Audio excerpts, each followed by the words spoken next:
2025년 4월 8일 화요일 새벽 기도입니다.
사사기 9장 7절부터 13절입니다.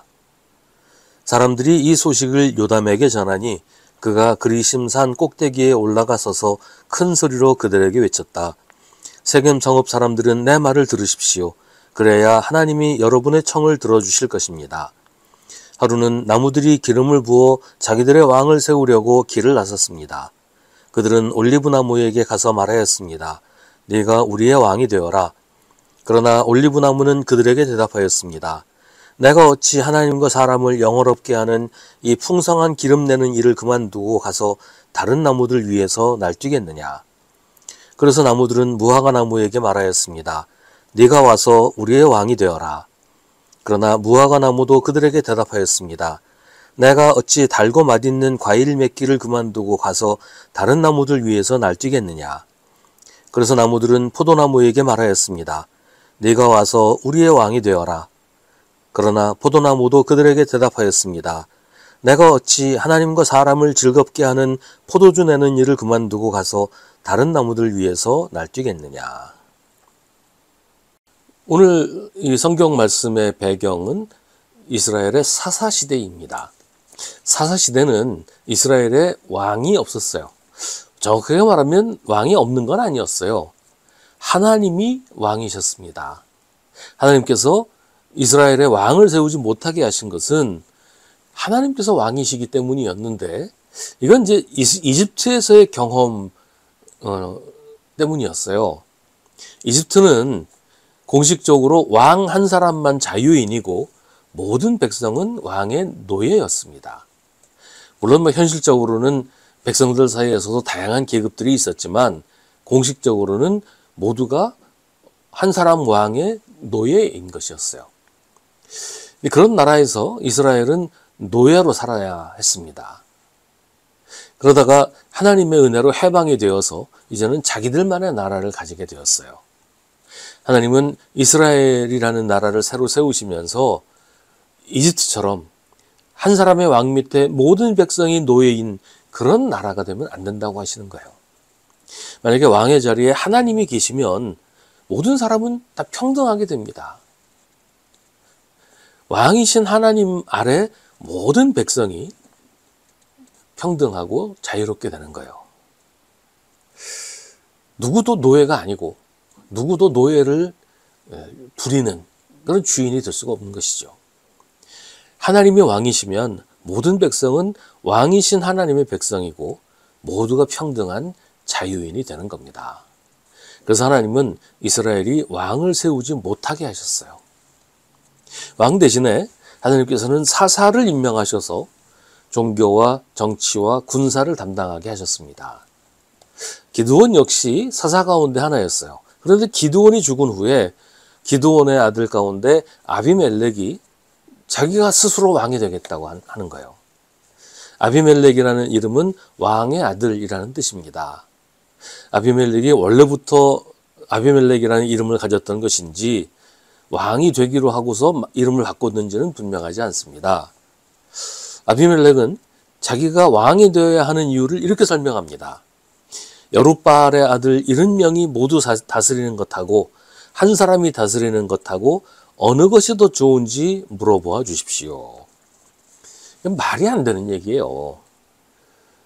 70명이든 1명이든 하나님을 왕을 두지 못하게 하셨는데 아비멜렉은 당연히 여룻바알의 기드온의 아들 70명 중에 누가 왕이 돼야 된다. 이걸 전제로 해놓고 얘기를 하는 것이죠. 그리고 그게 당연하게 왕이 있어야 되면 그게 자기라고 하는 얘기를 하는 거예요. 근데 도대체 무슨 근거로 아비멜렉은 자기가 왕이 되어야 한다는 것일까요? 아무 근거가 없어요. 뭐 전쟁에서 공을 세운 것도 아니고 하나님께서 그를 선택하셔서 왕으로 세우시는 것도 아니죠. 아무 근거 없이 뜬금없이 자기가 왕이 되어야 한다고 주장을 하는 거예요. 아비멜렉 자신이 생각하는 근거는 자기 아버지가 기드온이라는 것이죠. 내가 기드온의 아들이니까 왕이 되어야 한다는 겁니다. 근데 기드온의 아들이 70명이나 있으니까 기드온의 아들이 다 왕이 되면 왕이 70명 될 거 아니냐. 그럼 너무 많은 거 아니냐. 그러니까 그러지 말고 나 혼자 왕이 될 테니까 나를 지지해 달라. 그런 것이에요. 근데 기드온도, 사사였던 기드온도 왕이 되려고 하지 않았어요. 공을 세우고 이스라엘의 지도자로 우뚝 선 기드온도 스스로 왕이 되려고 하지 않았는데 아무 공로도 없고 아무 근거도 없는 기드온의 아들이 왕이 되겠다고 하는 겁니다. 처음부터 끝까지 논리도 없고 타당성도 없고 어떤 자격도 없이 무턱대고 자기가 왕이 되겠다고 합니다. 근데 이런 말도 안 되는 주장에 대해서 아비멜렉의 일가 친척들이 아비멜렉에게 동조하기 시작합니다. 아비멜렉이 왕이 되면 자기들에게도 콩고물이 떨어질까 하는 기대 때문이었겠지요. 사람들이 자기를 따르기 시작하니까 아비멜렉은 건달과 불량배를 고용해서 친위대를 만듭니다. 이제는 무력으로 왕노릇 하겠다는 겁니다. 내친 김에 아비멜렉은 자기 형제, 그러니까 기드온의 아들들을 모조리 죽입니다. 자기가 왕이 되었으니 다른 형제들도 자기처럼 왕이 되겠다고 나올 수 있다는 거죠. 그렇게 두려웠을 겁니다. 다 죽였는데 기드온의 막내 아들인 요담만 숨어 있다가 목숨을 구합니다. 요담은 지금 벌어지고 있는 일, 아비멜렉이 왕이 되려는 일에 대해서 비유로 설명합니다. 결국 왕을 세우면 가장 무능하고 쓸모없는 사람이 가장 큰 권력을 가지고 사람들을 지배하면서 괴롭히게 될 것이다. 그러니까 당신들이 왕을 세우면 당신들은 왕의 노예가 될 뿐이다. 그런 얘기를 요담이 합니다. 하나님 말고 다른 누가 우리의 왕이 되면 우리가 하나님이 아닌 누군가 혹은 무언가를 왕으로 삼아서 그것의 노예가 될 수밖에 없어요. 왕이 우리를 지배하고 억압하고 못살게 굴게 되는 거예요. 도망가지 못하게 묶어놓고 우리를 부려먹게 됩니다. 하나님 말고 다른 무엇도 우리의 왕이 되면 우리는 그의 노예가 될 수밖에 없는 거예요. 우리의 왕은 오직 하나님이십니다. 하나님 한 분만이 왕이십니다. 하나님만이 왕이 될 자격과 권능이 있으십니다. 우리는 무엇으로도 왕을 만들지 말고 그 무엇도 왕으로 섬기지 말고 오직 한 분이신 왕 하나님을 섬겨야 합니다. 오직 하나님만 나의 왕이고 세상의 왕이심을 믿고 섬겨야 합니다.